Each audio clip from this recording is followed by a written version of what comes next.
back to the channel, guys. It is I, Jay Kuma. Today we're going to be doing something a little bit different. Normally, I would upload fitness, workout content, which I still will, by the way. Not done doing that. But the point of this channel, the main premise of me even starting it, was to have what you could say, a diverse portfolio, if you will. Meaning, having content that is not only fitness and workout based, but all around lifestyle based. So we're talking about things on how to better yourself, how to deal with problems in life. That leads us to today's topic.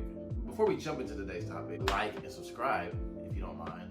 Or if you do mind, wait to the end of the video so you don't have like a raging bout of buyer's remorse. Anyway, guys, let's get to it. It's 2020. A lot has happened up until now. We've had murder hornets into the United States. We've had increasing concerns for climate change. We've had the progression of the presidential circus. We've had the COVID-19 pandemic. We've had monkey still samples of COVID-19. Earlier this year, a star went missing.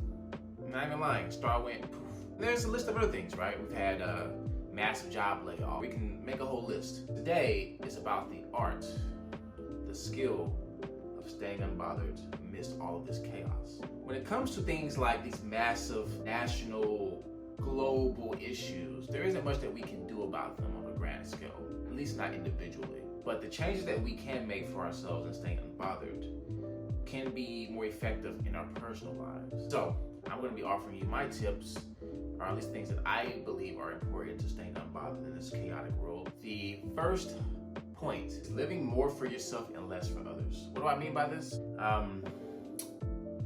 It's important to live a life that you feel fulfilled by. So when you don't, this can lead to a slew of other things like stress and frustration and regret and resentment, particularly to those you actually care about.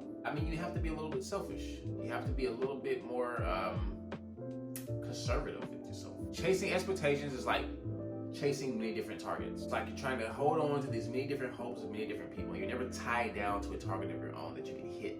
Your whole personality, your whole life is built upon trying to impress other people, living up to their goals and living up to their dreams of what they think you should be. So, how do we remedy this? How do we get around this? My main two things are, one, going back to the drawing board, figuring out who the hell you are, who you want to be, where do you want to go. Do this thing called the goal gap, where you are currently and where you want to go, or where you are currently and where you want to go. And then figure out what you need to do in between to get there. Figure those things out, and then the second thing is you start speaking up for yourself. You start being more confident about who you are. The way you speak to yourself is going to dictate a lot of your actions and your beliefs. So when people start crossing those boundaries, you tell them to off with confidence. You need to have the courage to say no. Bottom line, guys, is this. Social pressures will either conquer you or you'll conquer them.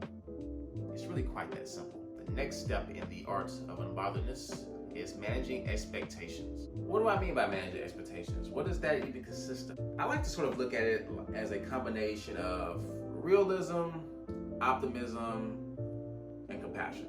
Why do you need these things? Because once we go back to the drawing board, like we mentioned in the last point, you start reinventing yourself, you start really figuring out your goals and where you want to go. You're going to start trying to attempt these things. You're going to fail. You're going to miss the mark a lot.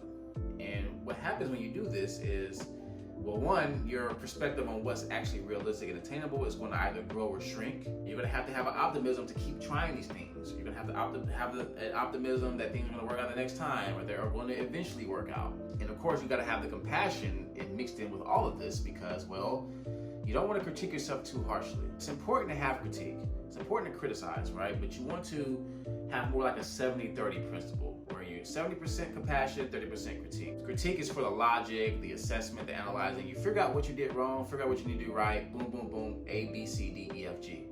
That's it. The compassion is where the emotion is, where the passion is, and what's going to keep motivating you forward.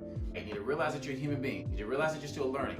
I guess my last point when it comes to managing expectations is not being so married to a single idea. Now, this isn't to say you can't have things you believe in. Obviously, we need to believe in things to keep us going forward. We have values that keep us grounded, like I mentioned on the last point.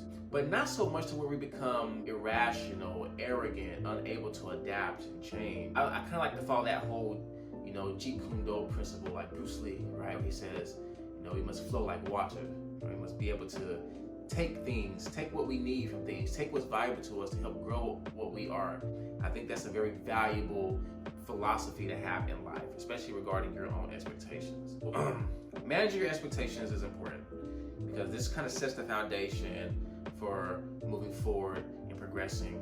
And this is also setting a good foundation for staying unbothered as fuck. My next point in the art of unbotheredness is talking less. As Shakespeare once said, brevity is the soul of wit, meaning that you can get more using less. Sometimes we feel like our input needs to be in every single discussion.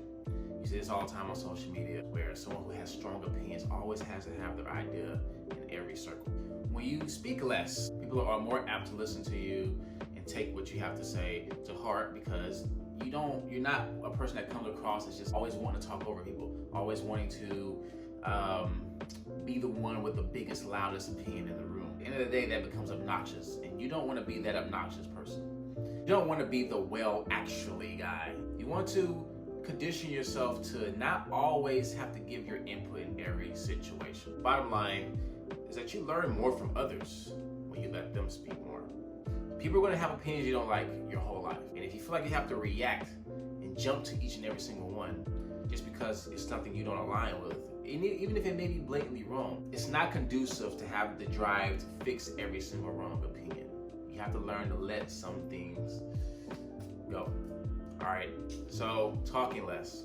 People will like you more, you'll learn more, everybody wins. Last point, guys, is to control your social media time. Not only control how much time you spend on social media, control how you engage with social media. Sometimes you need to just be able to go on there and chat with friends for a little bit and then dip off. I think a lot of people just spend too much time on there. The honest truth is that most people are addicted to social media. They're getting these big dopamine bursts, and it's hard for them to turn away from it. They're constantly checking it all the time. I mean, I've been a victim of this as well. Again, you can turn off your notifications.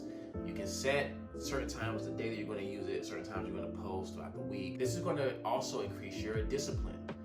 Being disciplined also helps you be unbothered. You're not as subject to the whims of other people and other things. If you live a life that is in accordance with other people's will and not your own, you don't feel as grounded. You don't feel as fulfilled. Manage your social media time better, and there's a high likelihood that you'll see the positive effects of this bleed into other areas of your life. These are the components that I believe make up the art of unbotheredness. I hope they helped you out. Please like and subscribe. Please leave a comment if you have any other tips or anything that you use to keep yourself unbothered in this coming of pandemonium in life right now. And I'll see you guys in the next video.